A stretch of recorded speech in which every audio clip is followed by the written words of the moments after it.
Hi, good evening. I'm Scott Monroe, managing editor of the Kennebec Journal, Morning Sentinel, and CentralMaine.com.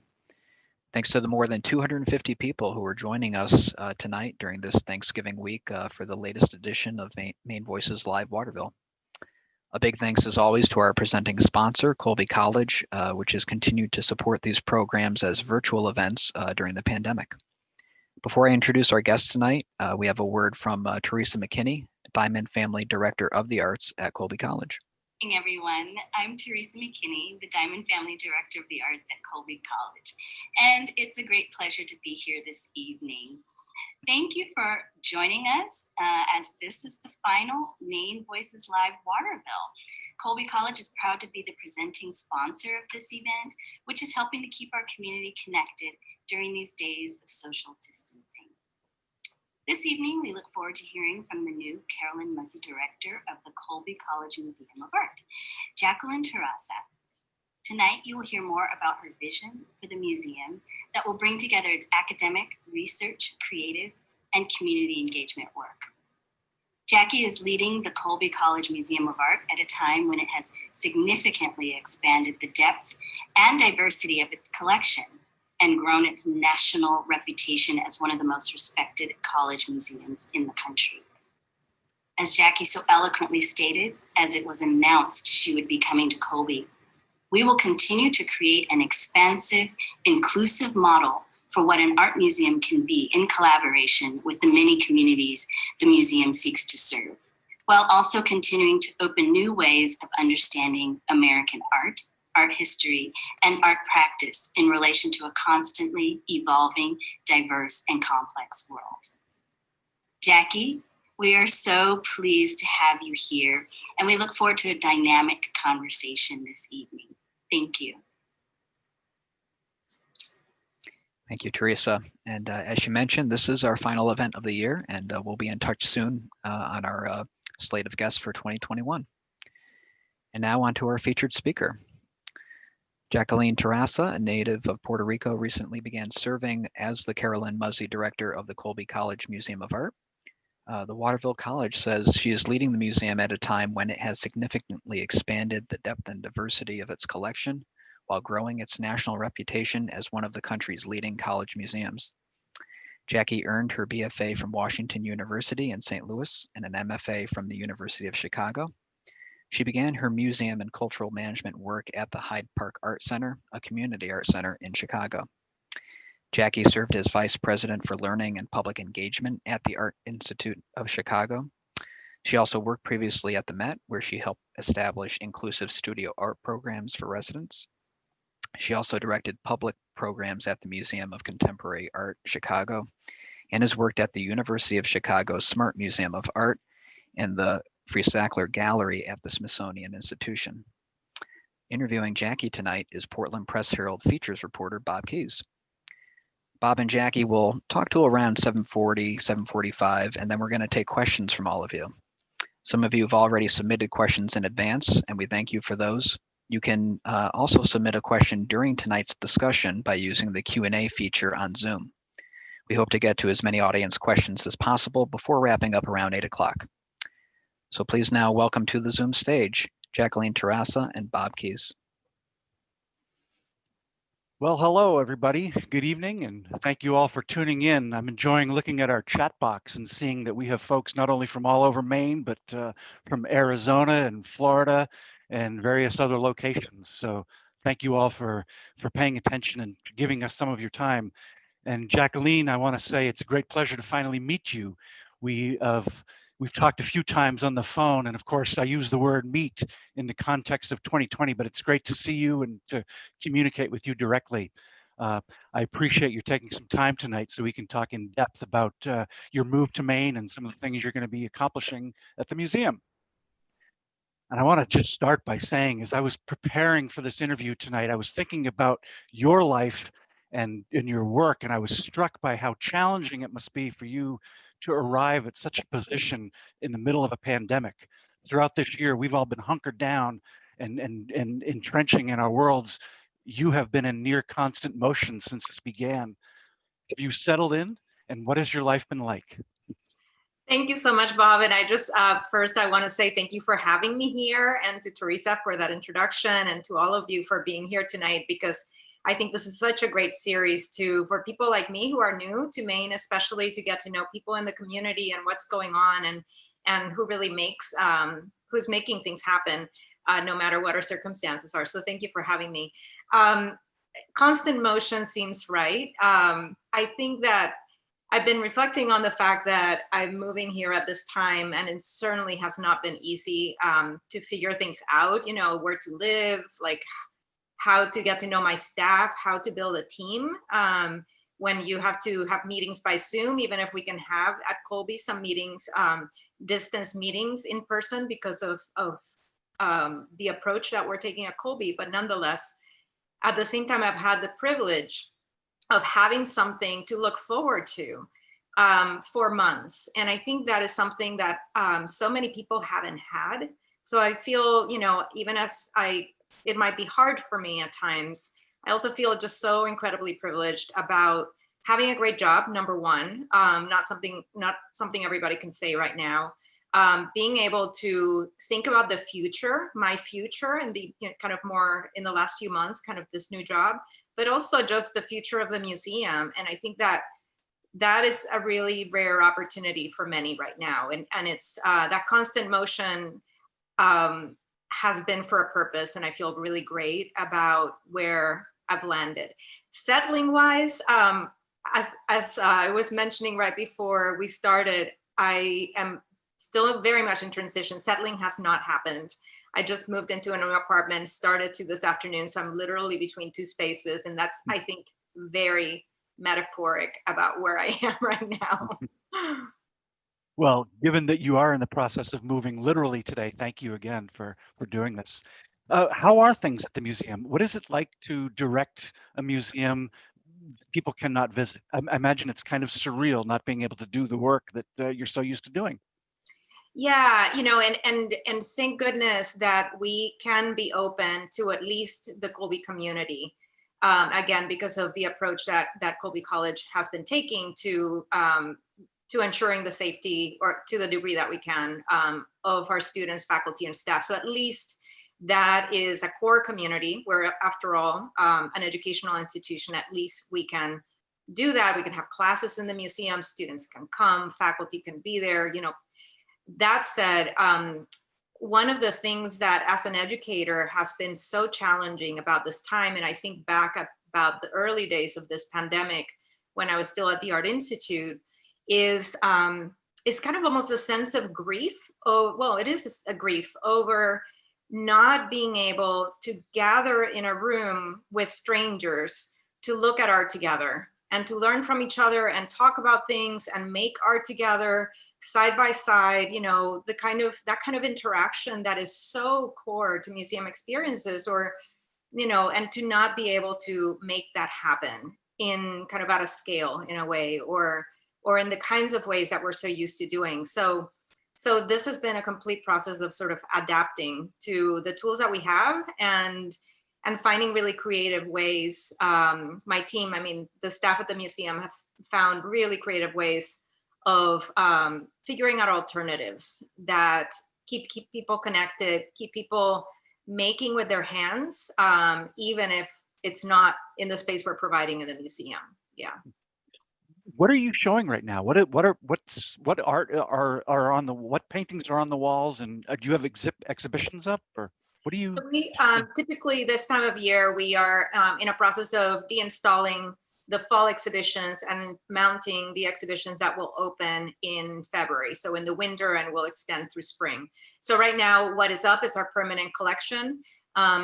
Fingers crossed that we can go forward with our plans to open a really fabulous and unusual exhibition of the early work of the pop artist Roy Lichtenstein. So it will focus on his early years, where the work doesn't look anything like pop art, and yet there are aspects of subject matter that he's playing with. There are many aspects of formal kind of an art making experimentation that are really the roots of what made him famous later. So we're hoping that that opens. And we will also be opening an exhibition that travels from the Princeton Art Museum that is of retablos made by migrants coming into the United States in the 20th century and into the 21st century. So that, and those are almost like visual thank you notes to the heavens for, miraculous things that happen that you feel thankful for, and then they manifest them in visual narratives. Very nice. Those both sound exciting. Why Colby? You were Vice President for Learning and Public Engagement at the Art Institute of Chicago before the Colby position to open up. What made you want to come to Maine? It's so many reasons, some of them personal, some of them professional, and really a combination of both, because those two things can't really fully be separated. So I'll start by saying that one of the things that really that I love about the Colby Museum of Art is that educational mission. It's anchored in this really beautiful and expansive liberal arts vision of Colby College that is not about necessarily sitting in a room learning from a computer or books, but it's really about engaging with the world and the questions of the world, and engaging with practitioners and scholars and people in communities. And I think that was definitely a draw. It's a very interdisciplinary environment. And I love, for me, art is inherently interdisciplinary. It's always connected to other ways of thinking, other disciplines, other ideas, other practices. I was also really intrigued by the fact that the museum has, from its origins, had a very, artists have played a very strong role in the museum. In part, that has had to do with our proximity to the Skowhegan School of Art, and the fact that so many artists have made their home in Maine or are from Maine and have stayed here. So that kind of artistic community of Maine has been part of it. But also intentionally, just the directors of the museum that have preceded me have developed this really close relationships with artists, and that kind of idiosyncratic vision of artists have helped to shape the collection. In recent years, we've amped that up. So the museum has amplified that with the creation of the Lunder Institute, which really is kind of a vehicle for convening artists, scholars, and other kinds of experts to think together and to make together and to experiment with new ways of thinking about American art. And so the presence of artists, right now we have Maya Lin as a fellow in residence. We've had Theaster Gates involved with in a formal role with that program for some years. That was a huge draw for me. And then, just finally, I can say many more things, but the collection of the museum is spectacular. The question of American art is really personally relevant as somebody who grew up in Puerto Rico and whose relationship to so-called American art or America is different. And then Maine is beautiful. And I come from a place where natural beauty is so central to my life. And so here I could find that again. Great. Well, your answer has prompted many, many questions. I'm going to try to remember them and get to them. I recall from an earlier conversation, you and Theaster Gates are friends or have known each other for some time. Is that correct? We've known each other for some years. Early 2000s, we met at when we were sitting together, both serving in the public art panel that reviewed artworks that would be considered as public art for the city of Chicago. And we just happened to sit down together, and that eventually he was at the time a teaching artist. I was very involved with art education. So our worlds kept circling together. And then, as friendships evolve and the art world can be a kind of very connected world. So we've remained friends since, yeah. Great. Did he recruit you? To here, he helped me make the decision. Right. He didn't recruit me. Okay. But I definitely turned to him when I was considering it. Okay. Well, you arrived in Maine and at Colby during a time of tremendous turmoil in our country. What are the challenges of uprooting your life and your career during such a time? What are some of the issues you were thinking about when you made the decision to do this, given everything that was boiling outside in the world? Thank you for that question. So many things. I mean, one of the things that, putting myself back at the moment of decision, at the moment when I was exploring this and then decided to come, and something that remains very true is is the question of culture and community, and how I firmly believe that culture starts at home and community starts at home. So in what ways can how the staff, how myself and the staff work together, the board and the staff work together, how we work with others in our community as collaborators, how that can create a model for, in fact, what we envision more broadly. So, it's easy to kind of pontificate about how the world should be and the kind of abstract, but how do we live that day to day? And so from the position of a director, as opposed to, say, the head of a department, I felt a responsibility and a great opportunity to try to figure out what that looks like. Is there a different way of leading, of being a director of a museum with collections, of a museum that is asking itself questions that are important?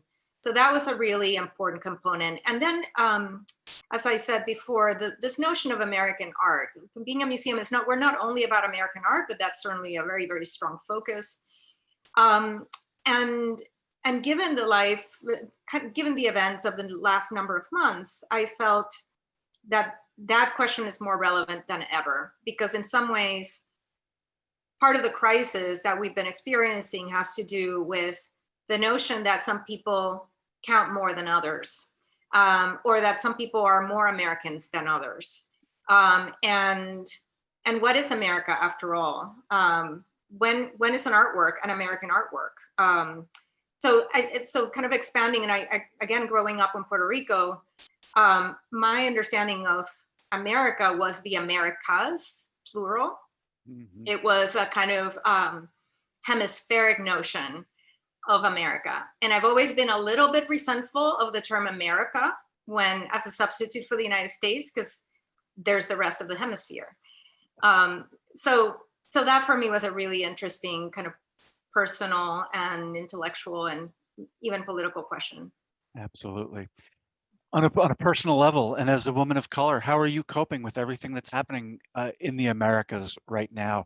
And we've had attacks on our government stability. The racism has been unveiled in remarkable ways. There's so little stability. How are you doing? How are you coping? Yeah, personally, I guess I am, again, privileged in the opportunities that I have right now. So unlike many people of color who have experienced this pandemic in much more personally traumatic ways, in terms of loss, losing loved ones or losing jobs or having to risk their lives taking public transportation to perform particular services. I'm in a different position, and I think the question of being a person of color in this country, at this time is so pertinent, in the sense that it's really, I think this pandemic and the very related racial and social strife that we've been experiencing, which is really not new. That was there before. I think there's a reason why it has risen to the fore at this time. And it's because there's a collective sense that I also feel of enough is enough. Like there's a sense of kind of systemic, ongoing, decades-long kind of abandonment of the most vulnerable people and those who are most oppressed. And so that's where, again, it's sort of what's my responsibility as a museum director? What's my responsibility as a person in the world? What's my responsibility as somebody who is a person of color in this country, at least as I'm considered, but who has access to power in ways that other people don't have? So how do I use that power? I just want to mention, in our chat box right now, we have many people thanking you for talking about the Americas, plural. Your comment definitely resonated with a lot of people, and it's important that we hear that regularly and take that to heart. We spoke a while ago by phone about the acquisition of prints by Jacob Lawrence, which Colby recently acquired. First of all, if you could explain what that series consists of, and then why it's so important for Colby to acquire that now, and how you might use them to um, to shine a light on some of the things you're talking about. Thank you, and I want to acknowledge in terms of that acquisition that acquisition precedes me. I was the lucky bearer of the news, but I'm grateful to my predecessor Sharon Corwin, who saw the opportunity and, in partnership with the very generous Peter and Paula Lunder, was able to realize that acquisition for the museum. So I'm incredibly grateful for her bold vision and for seeing that when it came, because it's a rare, what's rare about the series is that these prints, when they were published, they were sold individually. So it's very rare to find a full set of these works. And when everybody has a chance to see them, and there will be that opportunity in the future, it's visually just an incredibly beautiful series. Like the color just online just doesn't do it justice. You really have to see it in person. But what's important about the series is it tells the story of the person who became the leader of the Haitian Revolution, Toussaint Louverture.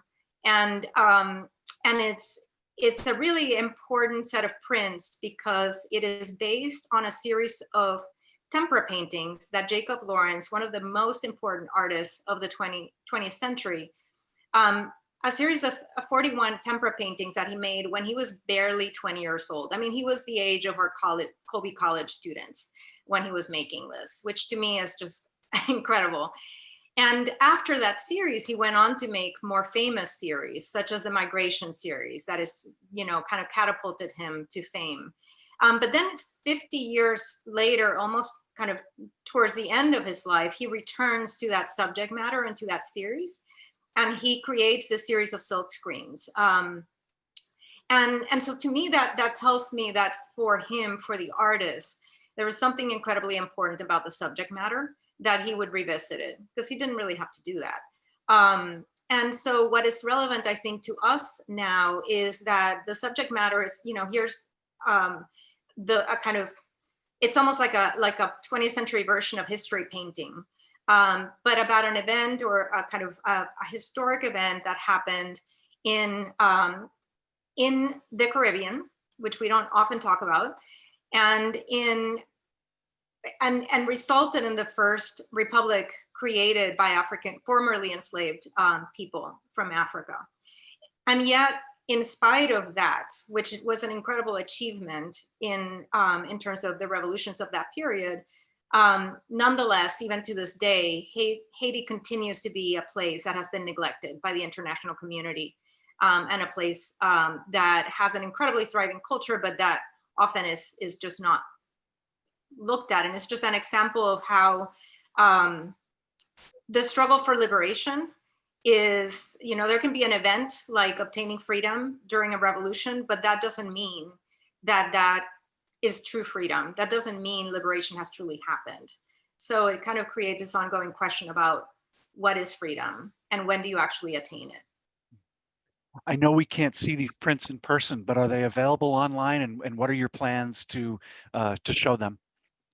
So we're glad to make them available online. Our plans are in terms of the public presentation of these, because over the course of now that we have them, classes can request them for study and those kinds of things at Colby College. But as soon as we have an opportunity, and my hope is that it could be the fall, but that's to be determined, that we would be able to display them so that people could see them in our galleries in a really beautiful presentation, and hopefully also contextualized with other works in the collection that have themes and ideas and visual language that connect with this series, because it's very much in keeping and in dialogue with a lot of work in our collection. And can you talk a little bit about the collection? I know you haven't been here long and it's a massive collection, but have you had a chance to dig into it? And what are some of the things that have surprised you about the depth of the collection? Yeah, I am definitely beginning, kind of in the beginning phase of learning the collection, but even in what I call the beginning phase, I'm just stunned at the quality of the collection, the range of the collection, some of the things that we have that I just, from contemporary artists to artists, from centuries past. What are some of the things that have surprised me about the collection? I think, let's take the Lunder collection includes these incredible holdings of James McNeill Whistler. And they are just stunning prints. They're just so beautiful. And we are one of the top museums that hold Whistler prints. And we're able to partner with major museums, the Metropolitan Museum, the Art Institute, the Freer and the Sackler, to really continually kind of think about this artist and how the work of this artist is actually quite relevant today. So I love what our curators have been doing in terms of taking material from another time and place and really showing how that relates to questions of our world right now. So that is really fascinating. I mean, as I mentioned before, the role of artists. So, and I knew this before coming to the museum, but the relationship with Alex Katz and the holdings of Alex Katz's work are really important, not only in and of themselves as a major artist working very actively working today, but also just, again, the notion of artists shaping the museum through their making and also through their collecting, because he has been incredibly generous to the museum in terms of donating works of art that then have shaped the collection. As an example, the foundation, the Katz Foundation, donated 5 artworks by the artist Bob Thompson, who is not well known, but will be once we open an exhibition that is happening next fall and will be traveling, of this artist who worked for a short period of years. He died at 29, so very short period of year in the 50s and early 60s.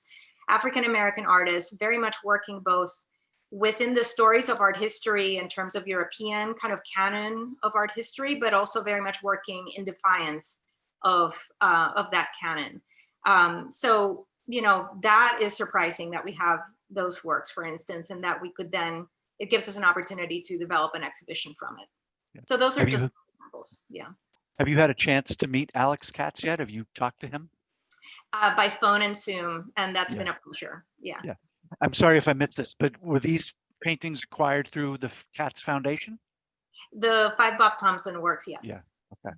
The foundation has had a remarkable impact on the contemporary art of not only Colby, but across this country. That is an example, I presume, of what you mean by artists having an influence on an institution. Can you give me other examples of institutions that have that sort of influence, or is it truly unique to the Colby Museum that so many artists like Alex and people in previous generations have had an impact on the museum? Is that unique for us? I don't think it's necessarily unique in that I think some museums are more oriented towards artists and some museums are more oriented towards art history. And those 2 things are not exclusive because artists are engaged with art history all the time. But I think about the Studio Museum in Harlem, for instance, and that's a museum that, in part because it is so rooted in its community and the artist community there, has been deeply shaped, I think, by their residency program, for instance. So they collect from that program. So therefore, that's an example of a museum that has that kind of relationship. So I don't think it's necessarily unique, but it's unique. Perhaps not unique, but it's unusual that a museum of our scale, an academic museum in particular, has as deep holdings as we have of certain artists, starting with Alex Katz. And, no other museum has a wing dedicated to a living artist. And so those things are distinctive, if not unique. Great. We were getting some reader questions, and I'm going to ask a few of them in a minute. And I want to encourage folks, if you're watching, to submit questions in the Q&A, and we will do our best to get to them. This comes from a viewer, Molly Shen. Hello, Molly. She asks, I wonder if Jacqueline can speak to Colby's emphasis on artworks by women. Will she be continuing that wonderful strength during her tenure? I would love, one of the things I would like to ensure is that as we move forward, that our work the collection that we have represents a wide range of makers, absolutely including women, and also non-binary people, just people who don't identify in any particular gendered way. And I think that's really important as well.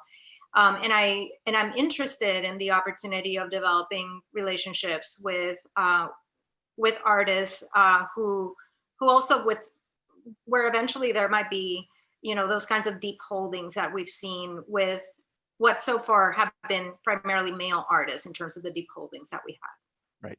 Another reader asks, how are exhibitions selected? Oh, What's that's the a great process like? question. Yeah.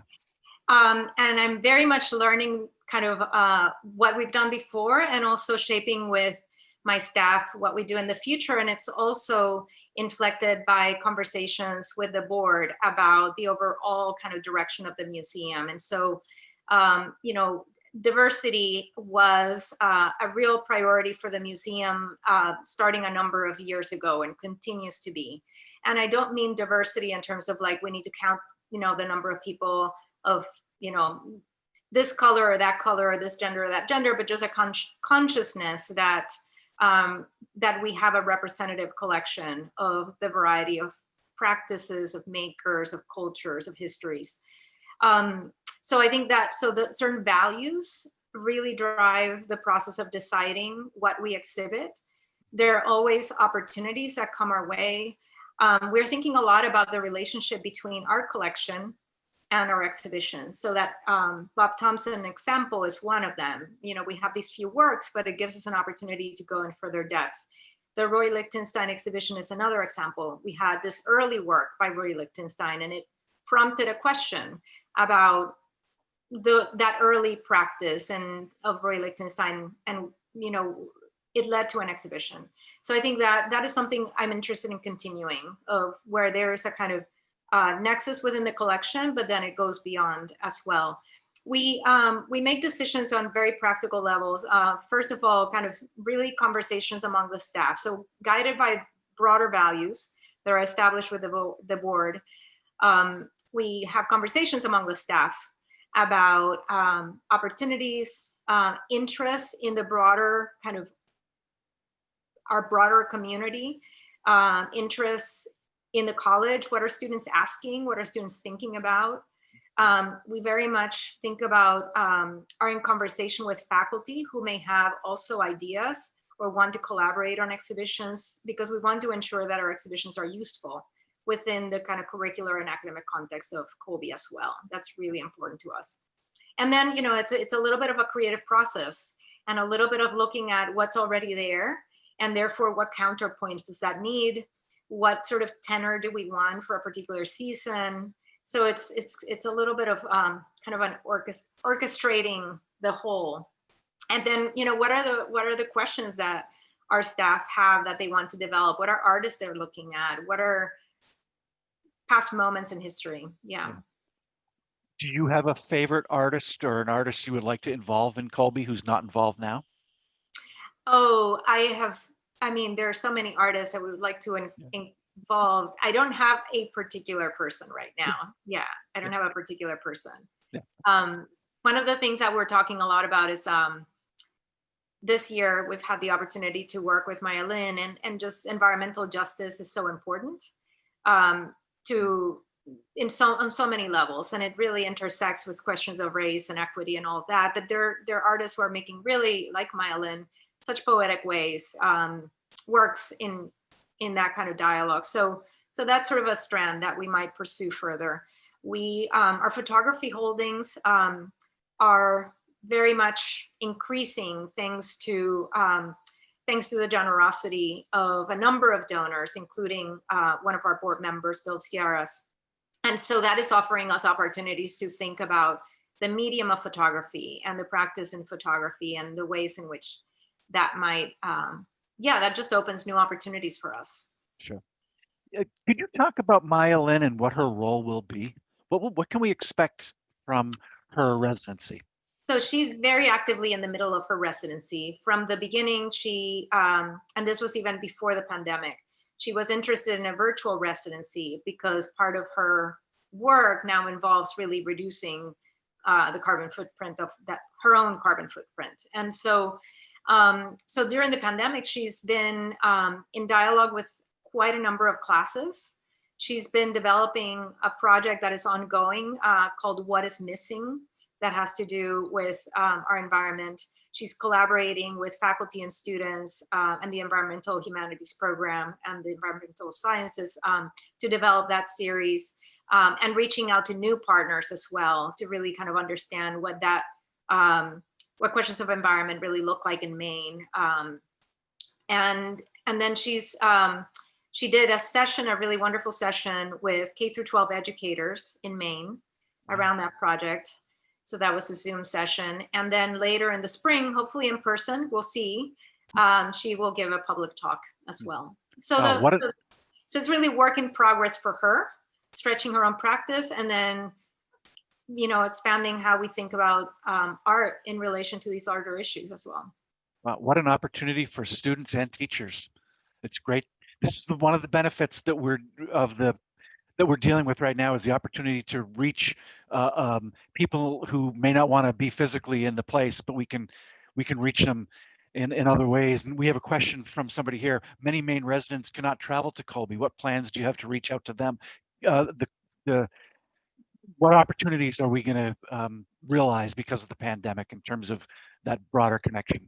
Yeah, and one of the things we're learning is, in fact, that though I want us to be, you know, together in space with artworks, you know, in a lecture hall, whatever, having conversations with each other, there's also incredible benefit to being able to do exactly what we're doing tonight. You know, to have, I believe my mother has logged into tonight's call, and she wouldn't have been able to come otherwise. You know, there's a kind of access that this medium provides. And so one of the things that we are, that we have done already, and that we are planning to do in a more sustained way is a kind of hybrid approach to programming that includes the kinds of digital experiences that allow more people who might be down the street but may not be physically able to come, or might be, you know, in a different part of the country altogether, participate in what we do. So currently, in terms of what are we doing to reach out more broadly, we for families, one of the things we've done is be in partnership with Waterville Creates in the distribution of art kits for families in Waterville. And in fact, I'm super excited about this. And here's a place where the Colby Museum of Art doesn't need to be the headline. It's really in partnership with others. And I really celebrate what Waterville Creates has been doing. We are collaborating with a number of entities in Waterville to distribute, I think it's 1,600 art kits to every child in Waterville schools, so that on December 17th and the solstice, they and their families can make luminaries and illuminate their homes, you know, between 4:30 and 6, so that they can be safe but still be part of a community event. So that, you know, that's one of those places of kind of joy and celebration in spite of the difficult times we're in. In a very different note, we've been able to turn a wellness series that we used to do in the museum into a digital series. So there are, you know, art and meditation sessions, art and yoga sessions, art and art making kind of workshops, and those are happening.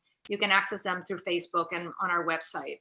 And then we've had a series of kind of conversations with artists that have happened this fall, and we'd like to expand and continue those kinds of more talk-based approaches. So those are just some of the things that we have been able to do, and there are others.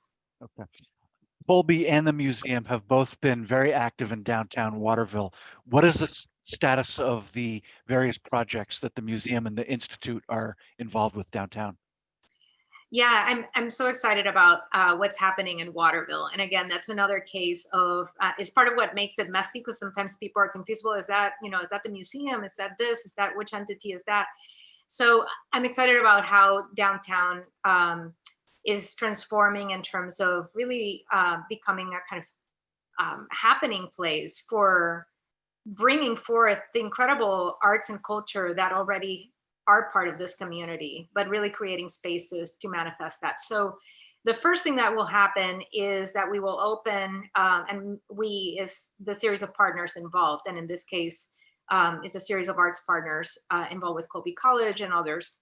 funders, others in the business community.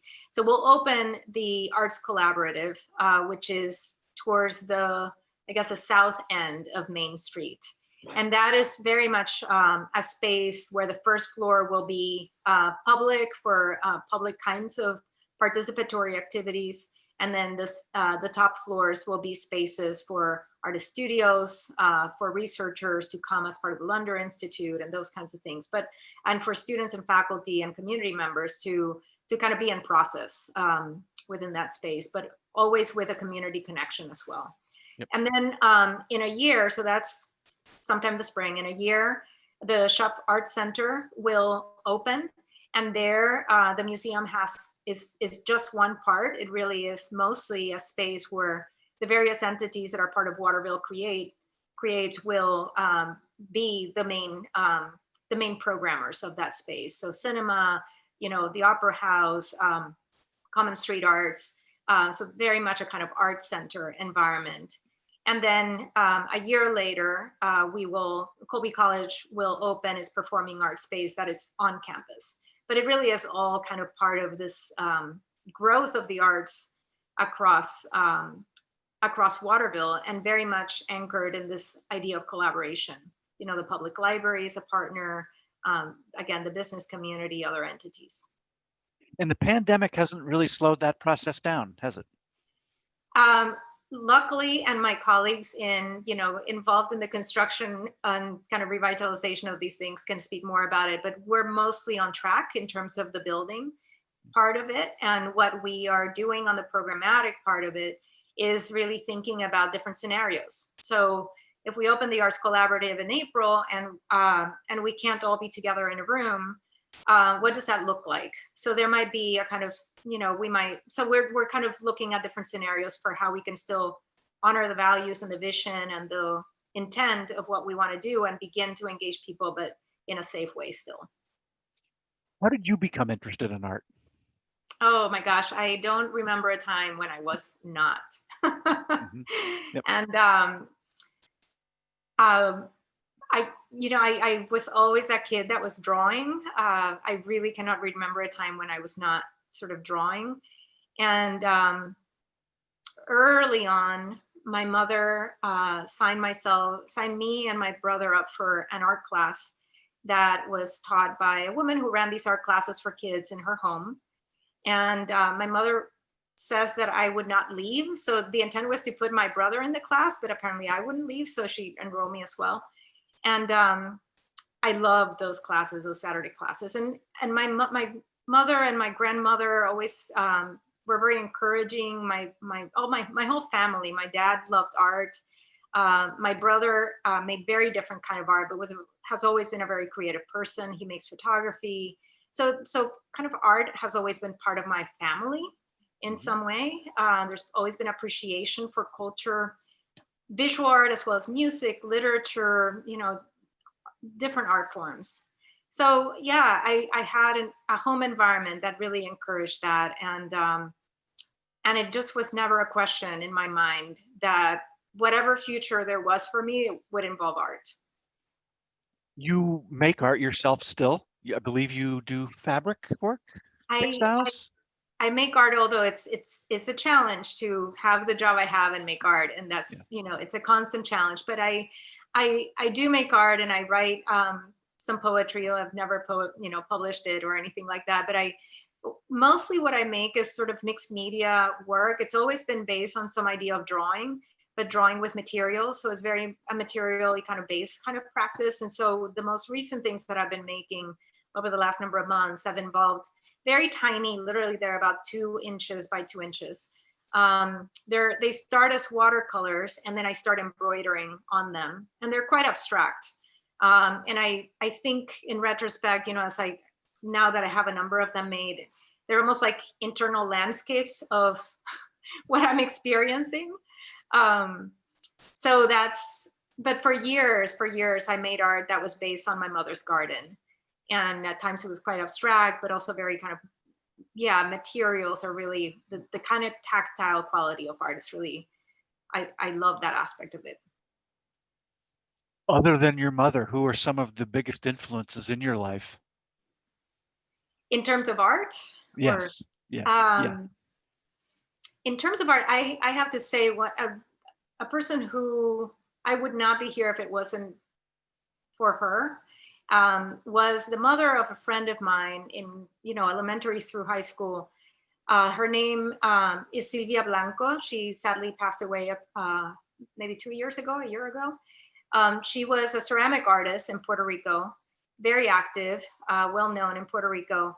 And she was very connected to a kind of artistic community and very encouraging of me as I was making my way as a young person. So she was the one who first pointed me to, she suggested that I, asked me if I would be interested in teaching at an art center in Puerto Rico. And so that's how I started teaching one summer in a kids art program.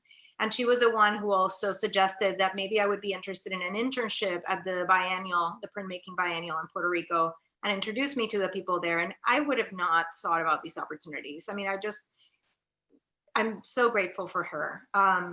And just, she was, again, somebody who was kind of, she was a mother. She had a career as an artist. She was involved in a community. She was, so I really respected her as a woman. And then later, I mean, other people that have influenced me, so many friends who are in the kind of field of in different kinds of art fields. So many friends who continue to shape how I think about art. And I think friends are really important. I've had the opportunity also to work with the artist Daoud Bey, and that has been really important to me. You mentioned Theaster Gates, and he's been really important to me in my thinking, but also people like my dear friend, Tamara Faulkner, who is a therapist, but also very much a creative practitioner in her own way, and who for many years was an educator at the Art Institute. So a variety of people. Very nice. Colby has an active program for getting Maine school kids into the museum and exposing them to art. Many people have their first art experience at the Colby Museum because of the program. Do you recall your first visit to a museum? I don't recall my first visit to a museum. I do recall going to see exhibitions with my family. In Puerto Rico, the museum system wasn't as established when I was young. So there was a museum of the University of Puerto Rico that often had exhibitions. And so I remember seeing an exhibition with my parents of an artist. He was a graphic artist, and he made a variety of things, Lorenzo Omar, and he was, somebody who also I was kind of inspired by. So we went to see exhibitions there. There were exhibitions in historic places in Old San Juan.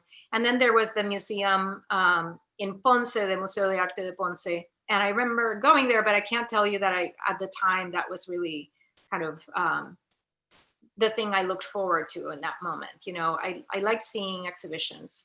And then when I was very young, my family had the opportunity, thanks to my grandparents, to travel to Europe because my uncle was studying law in Paris. And I had the opportunity to go to these incredible museums and to look at Van Gogh in person and learn who he was, and that was incredibly important to me. All right. Thank you for that. That's a wonderful story. We have a lot of questions from folks who are listening in. I want to try to get to some of them. One comes from Mark Basir, the director of the Portland Museum of Art. I don't know if you've had a chance to network with other directors, but hopefully you will get that chance if it hasn't happened. Mark says, "Welcome, Jacqueline. It's a moment of social justice and equity reckoning for museums across the country. Any thoughts on what is ahead for museums?" Oh my goodness. And Mark, I so look forward to meeting you in person someday and connecting with you in the coming weeks as well. What is the future of museums? I think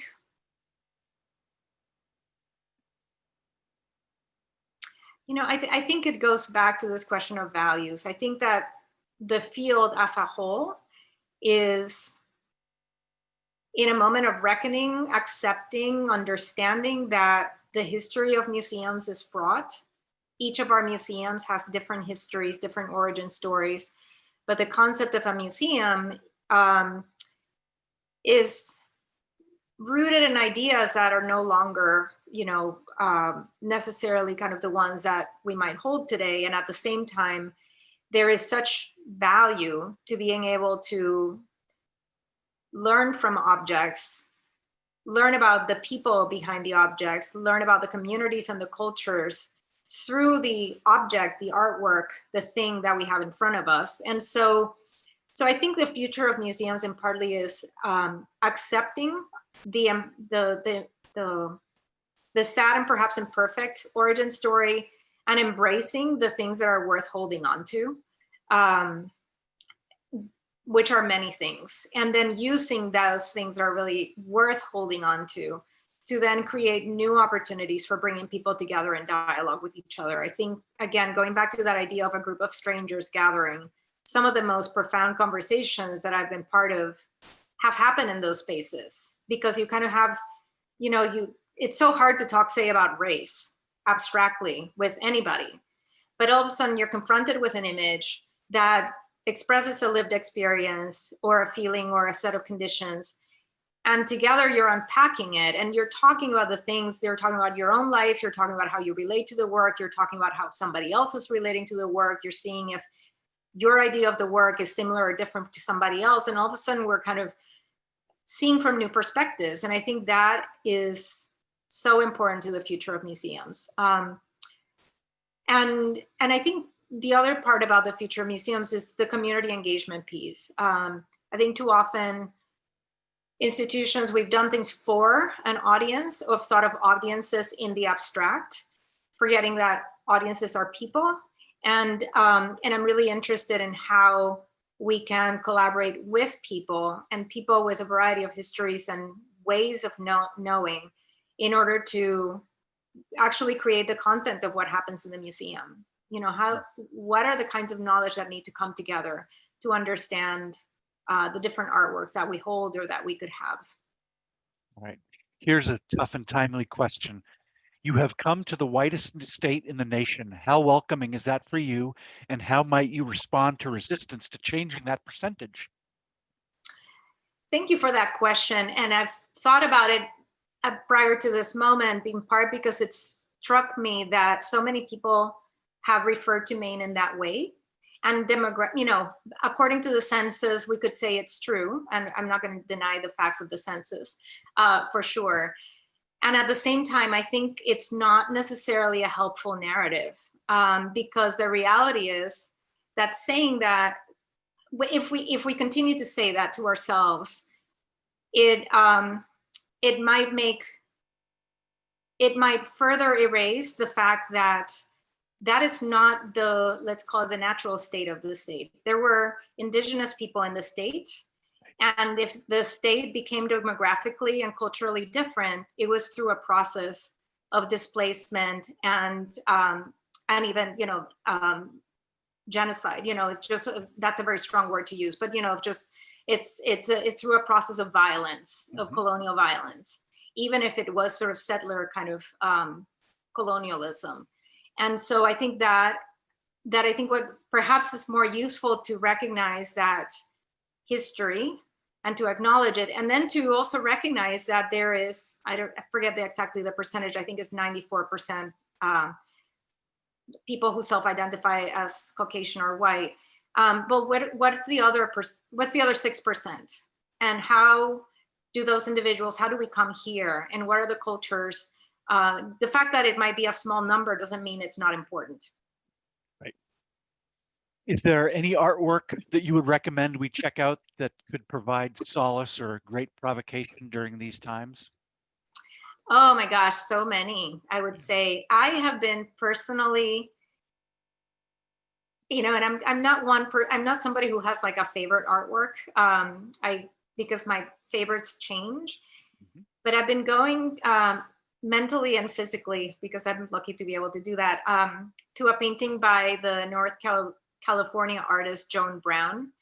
And it's a painting of a woman. It's a very kind of intensely colored, very large painting, very heavily painted, the brush strokes. It's like she's almost like carving wet paint, like she's carving the oil kind of on the canvas, and just it's very physical work.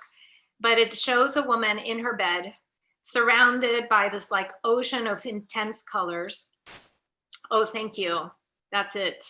So yeah, these really intense reds and greens and yellows and you know, she's sitting in bed and she's alone. And I feel like this is like such a pandemic image for me. It's at times this is kind of all I would like to do. At times, you know, this is all we can do, is to kind of be in our homes.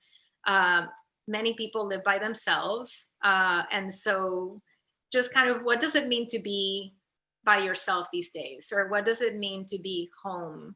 And what is home? And how do you create that kind of internal world in addition to kind of that home space for yourself if you can? Yeah, beautiful. Carl Little asks, how about a show of contemporary artists from the Caribbean? That would be great. Thank you for that thought.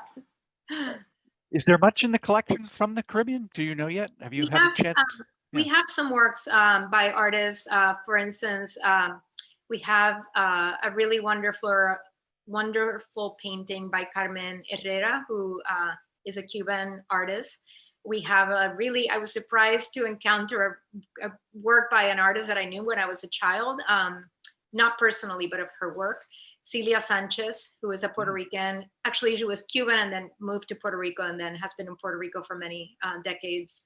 We have a number of Rafael Ferrer paintings, and that's just a few of the things that I'm aware of. Yeah. Great. What will you miss most about Chicago, and what are you most looking forward to about living in Maine? You know, I miss the lake in Chicago, and I miss my dear friends and the community that I formed over 24 years. Though, you never really leave those friendships or those communities so I'm trying to intentionally kind of stay in touch with the people I love. I miss the lake because I love water. And so I was reminding myself that I need to make a drive to the coast very soon. I'm glad to be only about an hour away. And can you repeat the second part about Maine? Yeah, what do you most look forward to about living in Maine? I think just those experiences, just the opportunity to go to explore. The state is incredible in terms of its geography, in terms of the kind of opportunities in nature. Every time I look at the map, I feel like it's almost like somebody dropped the state and it kind of shattered, and the coast is like lace, and there are all these lakes and rivers, and I just find that fascinating because there are all these kind of little nooks and crannies to explore, and so I'm interested in getting to know it over time. Great, yeah, there's so much to explore. Have you had I assume not because of the pandemic, but have you connected with artists on an individual basis yet? Studio visit wise or otherwise? Locally, not yet. Although that's not true. That's not true. Not in terms of studio visits yet. Yeah. But we have we have an artist on our board, which I'm really, really actually, we have a couple of artists on our board. But in particular, I've been enjoying getting to know Teresa Secord, and really great to be in conversation with her and learning about Wabanaki art, which is, I think, really important to the museum. You know, it's an important component that I'd like to grow at the museum in terms of what we do with Wabanaki communities and what we collect. But it's been, but I haven't yet been able to kind of establish relationships locally. I really look forward to that. Yeah. Another reader question: does Colby commission artwork? Do we commission artwork? We have, in the sense of, and it's a really good question, actually. I mean, we have done projects with artists. These fellowships in some ways are kind of almost quasi-commissions. We're in the process of supporting the creation of a film by an artist named Muhaimin. So it's not necessarily that we commissioned it, but we are assisting in the process of the research of creating that. So it's, perhaps I wouldn't call it a commission. I need to learn more about the museum's history to see to what degree we've commissioned art. Yep. Okay. How will you define your success at Colby? Oh my goodness. I think, oh, good question. How would I define success, my success? I mean, I think I wouldn't say my success, but our success Mhm. would be that we further increase access and the engagement of the kind of participate. By engagement, I say participation, the way in which the museum is useful, personally meaningful, or professionally meaningful to people. In terms of a range of people, the local community in Waterville, kids in K through 12, artists who work with us, or scholars who work with us, faculty and students at Colby. I mean, I say that we fail if, I have a very clear kind of failure threshold. We fail if we're not supporting the education of Colby students. We have to do that. We do more than that, but that is at the core. And in fact, because that is at the core, students are part of everything we do. So they are collaborators in research projects, with, for instance, Maya Lin, what I mentioned before, there are students involved in that work. They are working behind the scenes in the museum. They are working on the community engagement pieces. So I think that, so that's a bit kind of the baseline. But then that broader kind of access, relevance, engagement is really critical. And then I would add that we're at a point where the museum has gone from being a museum that was mostly a building on campus to a museum that has kind of multiple, let's call it spaces for action. There will be spaces downtown. We have the website where we're doing things. We're doing these kind of collaborations with communities, with people in the community that actually reach people's homes. There are a number of kind of ways in which we act. And I think so long as all of that remains anchored in a unified mission and vision, and people understand how they can take part in the museum, then I think we will have done something. And then the other thing I think that will be really important marker of success is that we continue to push the boundaries again of what is American art, through what we collect, through our program, through the questions we ask. Absolutely. All right. Well, we're actually after 8 o'clock already. That went so fast. This is a wonderful conversation. We have a lot of questions that are still up on the Q&A. If at some point you want to address those, you will have access to that, and you may. And you should read the comments. We've had a lot of responses from people all over the country who are welcoming you and just reaching out, and many people you want to probably say hi to. So, well, thank you, and thank you to all who have been asking questions and participating tonight. I'm really, really grateful. And Bob, this has been such a pleasure. The pleasure's mine. It's great to finally meet you as virtually as that is. And I can't wait to get up to Colby and see what you're up to, hopefully in the spring or early summer or whenever we're able to do that. Thank you all for paying attention. Thank you for the questions. I'm sorry we didn't get to everything. There's so much more that we can discuss, and we will do so in the future. So thank you all. Good night and take good care.